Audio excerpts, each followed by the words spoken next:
Hi, I'm Johnny Winn with Hashrocket down here in Jacksonville Beach, Florida, visiting with Sandi Metz, author of Practical Object-Oriented Design in Ruby. She's visiting with us this week, and we want to talk to her a little bit about the book she's got coming out.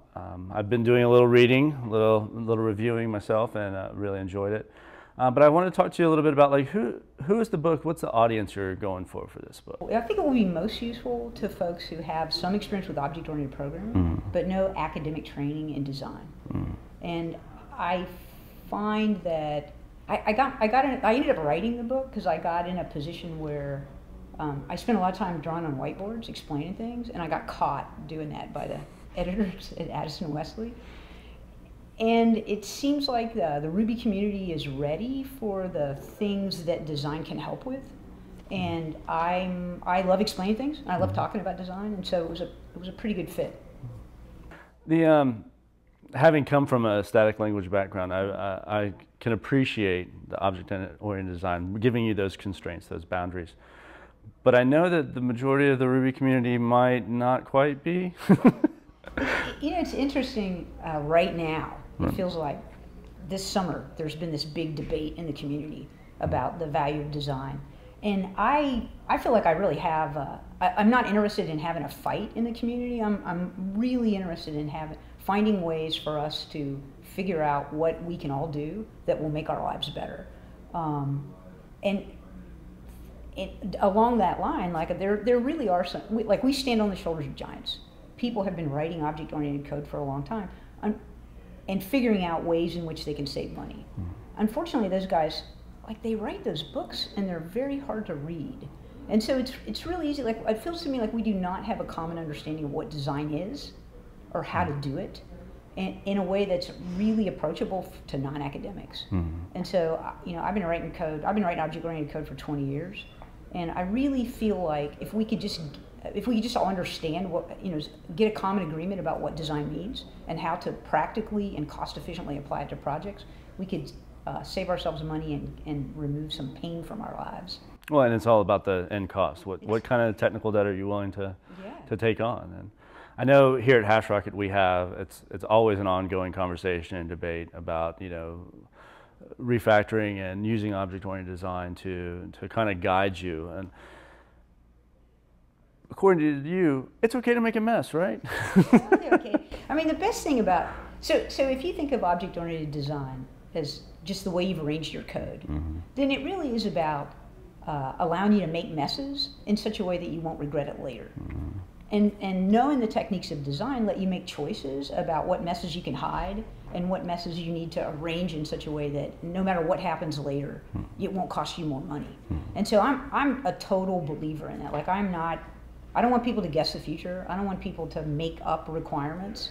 I believe that the techniques of design let us put off making decisions so that we can wait until we have more information and do things that will save us money. So I'm like, it's all about encapsulating our behavior and exactly, hide the mess. One of the chapters of the book really talks about testing and object-oriented design and testing, and you actually did a talk, a lunch and learn here the other day, which you guys will be able to check out online. Kind of tell us a little bit about how does object-oriented design help with testing? Well, so tests have a design just like everything else. And one of the things that object-oriented design gives us is there's tons of code. It's a big mess, and it's really hard to get your arms around what are the parts of it. And there's a way in which if you can look at things and recognize the pattern that they are and give them names, then you can make change. And you can figure out which parts, if you can name them, you know them, and you can divide and conquer. And so one of the things that object-oriented design is applied to tests gives you a way to think about how to write the fewest number of tests that give you the best kind of code coverage that are not going to have to be forced to change every time your code changes. And so applying the techniques of OOD to testing is a big win. It's a big win right off. Everybody would be better off if we knew a little bit about design, even if those techniques only got applied to tests. One of the things that we talked about in testing is when you abstract that behavior out using object-oriented design, you can test your API And everything becomes private because it's kind of hidden behind, this is what I've tested, this is what I say works. Whatever my mess is, it's my mess, and just stay away from it. Can you? You know, when we start writing object-oriented applications, like you get in a text editor and you open a file, and that's a class. And it starts us down a path of thinking that classes are important and that objects are important. And it turns out that the most effective way to write code that you can easily change later is to think of not the application as it lays on disk in the files, but as the running instantiated live application. And that application is about messages. And messages are part of APIs. And so changing the focus to, I have a system that involves messages being passed back and forth between objects. And then now your tests are a system where you test APIs. And those APIs are messages, and I don't care what's behind them. And if I test just the APIs, then I can change, the code can change behind them, and it will never affect my test, but the test still prove the application works. And so that transition, I mean, that is the perspective change that marks real OOP. The one from, instead of saying I send messages because I have objects, OOP is I have objects because I send messages. And if you can learn enough to apply that to all of the ways your applications are arranged, everything gets easier. It's totally cool.